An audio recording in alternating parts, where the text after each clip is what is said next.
হঠাৎ ফেসবুকে video post করে অভিনেতা ফারহান আহমেদ জোভানের দুঃখ প্রকাশ।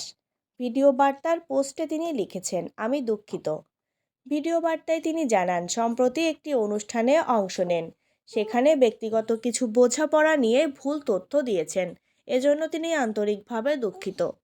রিসেন্টলি একটা ইন্টারভিউতে আমি কিছু ভুল কথা বলছি এবং আমি আজকে জাতির সামনে বলতে চাই যে ওই কথাগুলো আসলেই আমার মন থেকে আসে নাই, এগুলা স্ক্রিপ্টেড ছিল এবং এগুলা সাজানো ছিল, এগুলো আমাকে শিখাই দেওয়া হয়েছিল এবং আমি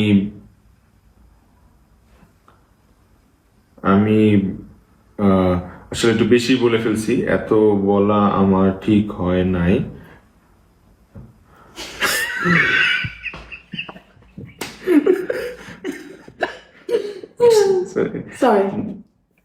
এত বলা আমার ঠিক হয় নাই, আমি বেশি বলে ফেলছি এবং আমি খুবই অনুতপ্ত, আমি খুবই লজ্জিত সমাজের কাছে, আমার বউয়ের কাছে। আমি আশা করি আপনারা সবাই এবং আমার বউ আমাকে আমাকে ক্ষমাস্বরূপ দৃষ্টিতে দেখবেন। আসসালামু আলাইকুম, সবাই ভালো থাকবেন। আর কিছু আছে? কিছু না, সব বলছি। ব্যক্তিগত প্রসঙ্গে সেটি উল্লেখ না করলেও তিনি কয়েকদিন আগে প্রেম নিয়ে একটি পডকাস্টের মুখ খুলেছিলেন। ভিডিওতে কেন স্ত্রীকে নিয়ে হাজির হয়েছেন সেটিও জানাননি।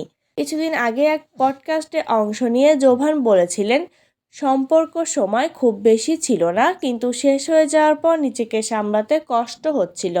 এমনও হয়েছে মাঝ রাস্তায় দাঁড়িয়ে শিশুর মতো কেঁদেছি। তার এই ব্যক্তিগত অনুভূতি পরে সামাজিক যোগাযোগ মাধ্যমে ভাইরাল হয়।